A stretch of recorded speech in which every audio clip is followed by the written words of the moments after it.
Title, scot-free.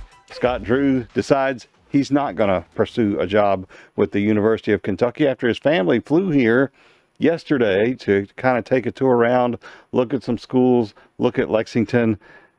Now he's not coming. What does this mean for Kentucky?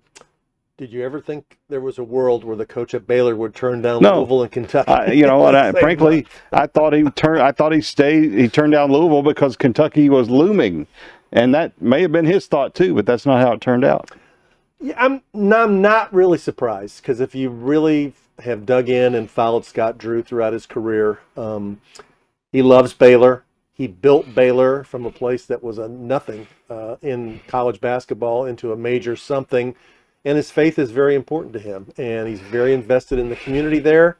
Baylor is a Christian school, and he, in a statement that he put out on Twitter, he pretty much tied the two ends of that together, saying that Jesus had led him to stay in Waco, and that's what he was going to do and pursue more titles. Yeah, that should lead us to the topic, what does Jesus have against Kentucky? No, that's not it.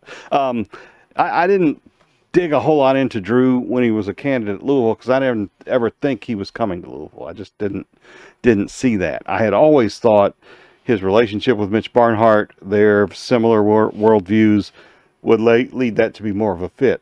But when he started to look at it, and as I wrote, and this is about the fourth story I've written about a coach taking a job, and I had some good headlines too. I had Mayday at Louisville. You did. I'm disappointed that didn't get to run. I had Big Drew Nation. That was going to be a good one running on it, but it didn't get to go.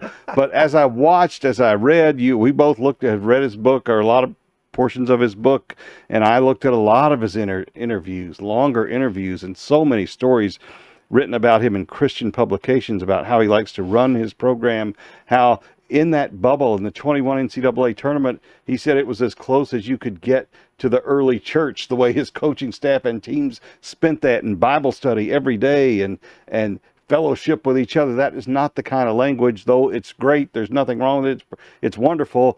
But at the University of Kentucky, where winning is number one, and where you're not at a Christian school, you're at a public school, it's a lot different to do that without getting some pushback somewhere. Yeah, I give him credit for being very self-aware and deciding, this is what's best for me. As Fran Fraschilla put it, Jim Valvano said it initially, don't mess with Happy. He's happy in Waco.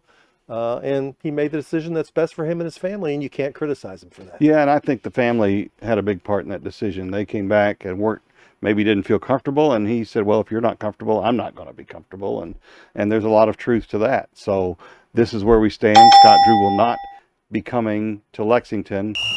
You can catch every episode of Overtime on WDRB+. Download the app on your phone or TV today.